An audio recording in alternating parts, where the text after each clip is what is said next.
Hello students, parents, and guardians of English 7 and Honors English 7. My name is Mrs. Butchie, and I'm excited to be your teacher this year on what is about to be a pretty awesome ride. Lots of changes this year, but I'm looking forward to it, and I'm excited to teach you a lot of fantastic things. But before we get into kind of the nuts and bolts of the school year, let me tell you a little bit about myself. So the most important thing to me, besides teaching all of you, is my family. On the left, you'll see Amelia, my 10-year-old. Nora in the middle is 13. And you may recognize that guy in the back. That's our band director, Mr. Butchie. And yep, he's my husband. Besides family and teaching, I've got lots of things that fill up my time, including reading. As you can see, I have a lot of books. There's some more books. Okay, you get the point. I got a lot of books. But I also love riding my bike, and so does Mr. Butchie. I recently took up climbing. It's a lot of fun, but it's much harder than it looks. But the sport that I'm most passionate about, and have been for, about 30 years, is archery. All right, so now you know a little bit more about me, and it's time for the class rules. So I try to keep it simple in English 7 and Honors English 7. You have 4 basic rules to abide by, and there's some things that fall underneath each one of those rules, but if you remember these 4, you're going to be in great shape. Okay, so be on time and be prepared. Pretty easy stuff to follow. Being on time means that you're in class, in your seat, when the bell rings, ready for us to get started. Being prepared means just bringing your Chromebook once you have that assigned to you. Making sure that you have your binder, writing utensil, copies of short stories or novels, anything that I may have given you, and just staying on top of your stuff. It's not that difficult, and after the first few days of going through your class schedule, you'll be surprised at how easy it is to stay on top of all of that. When it comes to supplies that you need for class, if you haven't taken a look at the list on the district website, you can see that each of the teachers has given a suggested list of supplies for their class. For me, you'll need a 1.5-inch binder, a single subject notebook with holes in it so that you can put it in your binder, and a set of highlighters. So pretty simple stuff. I will also give you some tips and tricks on how to use Google Classroom to keep track of all of your assignments. Also using your planner that you'll get from your homeroom teacher.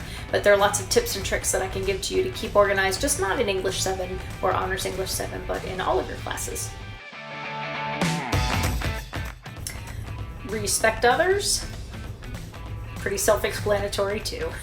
If we're having a class discussion, it's a matter of just waiting until somebody is done speaking before you jump in with a comment or a question that you may have. Respect people's opinions, interpretations of what we're discussing in class.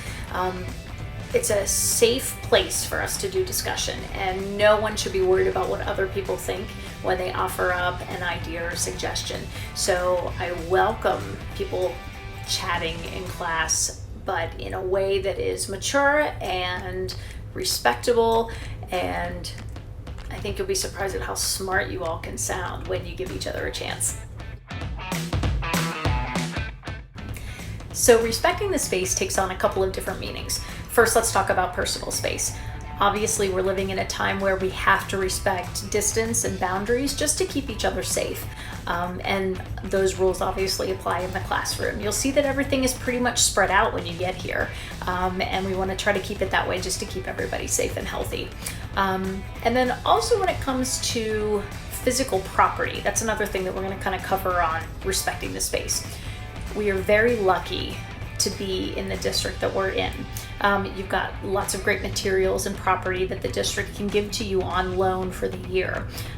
You will all eventually have a Chromebook to be able to use. We have tons of fantastic novels that we're going to be reading this year.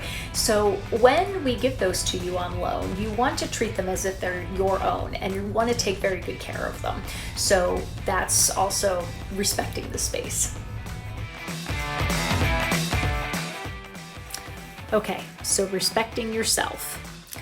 In order to truly say that you respect yourself, you recognize your strengths, you recognize your weaknesses and what you can do about them, and when you make a mistake, you admit your wrongdoing, you accept the consequences, and you move on.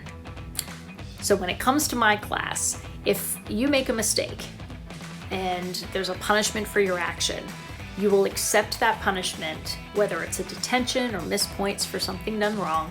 You accept it with dignity and humility, and then you move on. So it doesn't mean that if I have to give you a punishment that I like you any less, that I respect you any less.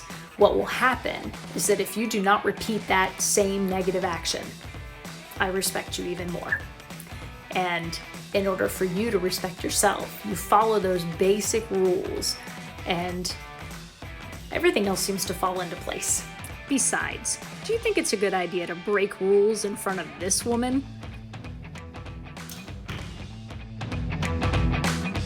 So we'll cover all of those little rules and all of the basics when I meet you this week. Until then, let me leave you with this. You have been put on this earth to do great things. And what those things are, you don't know yet. You're coming into 7th grade. But you've left 6th grade. You've left elementary school. You have an opportunity to make a great first impression on a group of teachers who know very little, if anything at all, about who you are as a person. Talk about a great opportunity. Clean slate, right? So take advantage. I'm looking forward to meeting you guys. Get ready to work hard, have a lot of fun, be challenged. You even have a chance to make a huge difference in another person's life. And I know that sounds really weird to say about an English class, but you'll see what I mean. Looking forward to meeting you guys this week.